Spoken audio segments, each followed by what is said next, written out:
The city of Lumina was never silent.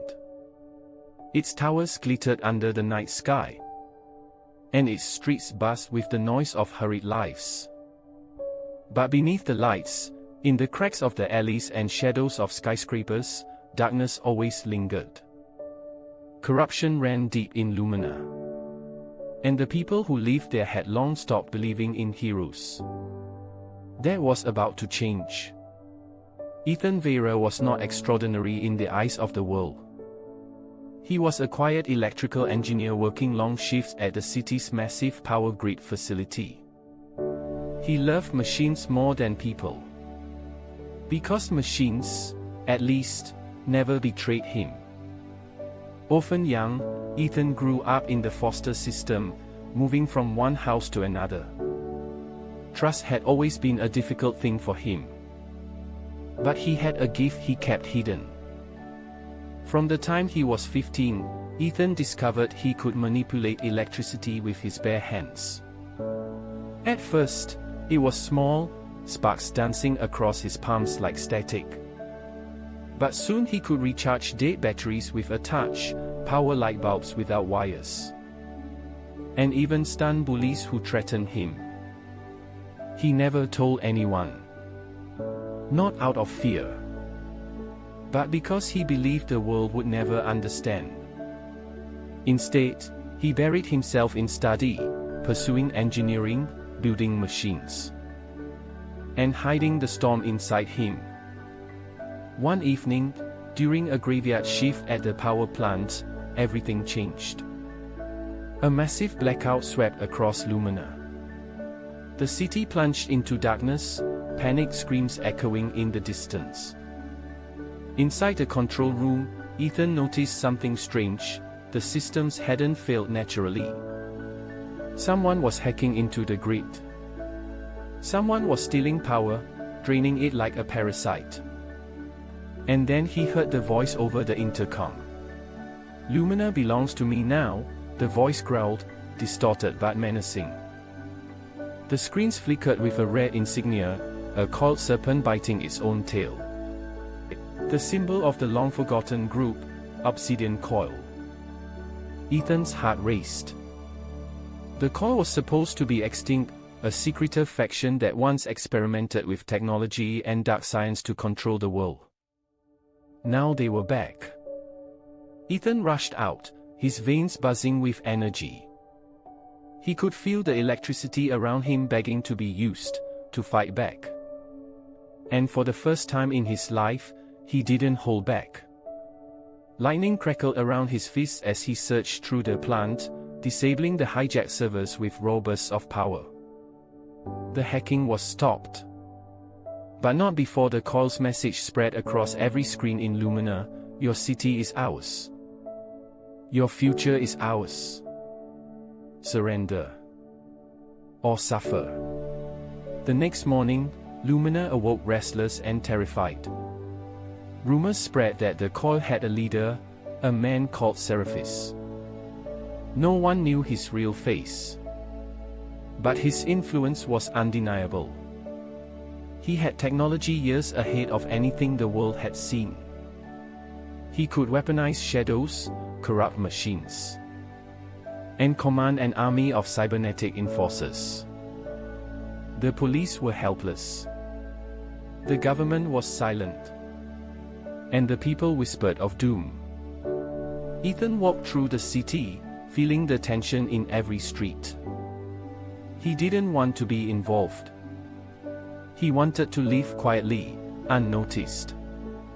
But when he saw a group of coil enforcers harassing a mother and her child in broad daylight, something inside him broke. He stepped forward, raised his hand, and let arcs of blue lightning dance across his fingers. The enforcers froze. And then he struck. The fight was quick but explosive.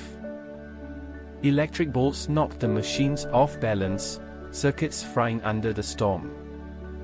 The mother gasped, shielding her son, as Ethan destroyed the last of them with a blinding surge. When the dust cleared, she whispered, Who are you?" Ethan stood there, trembling, unsure of what to say. Then, almost without thinking, he replied, "I'm the current that fights back." And in that moment, Lumina's first new hero was born. Word spread fast. A man with lightning in his veins. Some called him a savior, others called him a menace. But the people whispered a name that stuck: Volt. Ethan didn't choose it. But it became his identity. And soon, Volt was everywhere. He began small, dismantling coal patrols, freeing captured civilians, protecting districts abandoned by law enforcement. Every time he appeared, hope grew. For the first time in years, Lumina's citizens lifted their heads with courage. But the Koi noticed. And Seraphis noticed. One night, Volt found himself face to face with someone unexpected. A young woman, agile and fierce, who fought with twin blades that shimmered like glass. She called herself Naira. At first, Volt thought she was an enemy. But she revealed she was hunting the Koi too. Her family had been destroyed by their experiments years ago. She had trained in silence, waiting for her chance at revenge. Together, they struck an uneasy alliance. Naira was sharp-tongued, impatient, and reckless. Ethan was cautious, methodical, and reluctant. Yet their partnership worked. Her speed complemented his power, and his control balanced her fury. In time, trust began to grow between them. Though Ethan still kept his real name hidden. Weeks passed, and their victories multiplied.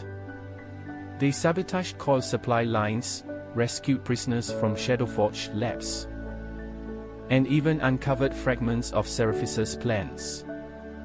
But Seraphis was always ahead. He watched from the dark, learning, adapting. And then he made his move. The Koi unleashed a weapon called the Nullstorm. It was a swirling field of black energy that devoured electricity, rendering Volt's powers useless. When it struck downtown Lumina, chaos erupted. Cars froze mid-traffic, hospitals lost power. And Volt's lightning fizzled into nothing. He had never felt more helpless. Naira dragged him out of the carnage, furious. "You can't win alone," she shouted. "You need to trust others. You need to believe in something bigger than yourself." Her words cut deep. Because Ethan knew she was right. For too long, he had been hiding behind his powers, refusing to let people in. But now, Lumina needed more than just one man. He reached out to those he had saved, to the ordinary citizens who believed in him.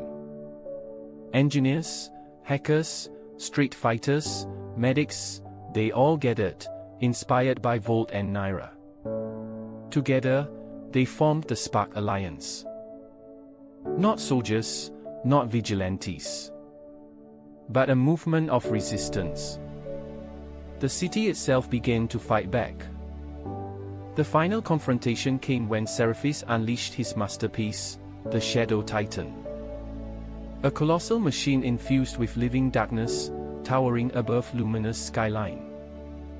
It marched through the city, tearing buildings apart, its roar drowning out every scream. The Spark Alliance rallied. But even they were dwarfed by its power. And Volt knew it was his fight. He climbed to the top of Lumina Tower, the highest point in the city. As storm clouds gathered above. For the first time, he didn't fear his gift. He embraced it fully. He drew the storm into himself, every bolt of lightning, every current of power in the city converging into his body. His veins glowed like rivers of fire. And his eyes burned white. He had become more than Volt. He had become the storm itself. With a deafening cry, he hurled himself into the Titan, unleashing everything. The sky ripped open as a wave of lightning cascaded across the machine, burning through shadow and steel alike. Naira and the Alliance struck from below, disabling its core systems. Together, they brought the Titan crashing down. And when the dust cleared, Seraphis himself emerged from the wreckage. The final battle was brutal. Seraphis wielded dark energy that swallowed light itself. But Vol met him blow for blow, storm against shadow. Naira joined in, her blades piercing through Seraphis's armor. And finally, with one last surge of electricity, Volt overpowered the villain, burning away the shadows until only a broken man remained. Lumina was saved. The people cheered, the city lit up brighter than ever before. And hope was no longer a whisper but a roar. Ethan, though exhausted, stood tall. He looked at Naira, who smirked and said, "Not bad, Current." For the first time, Ethan smiled without fear. But he knew it wasn't over. The coil would return. Other threats would rise. And as long as the city needed him, Vol would be there, not just as a man, but as a symbol. A storm that never dies. Lumina had found its hero. And Ethan Vera had finally found his purpose.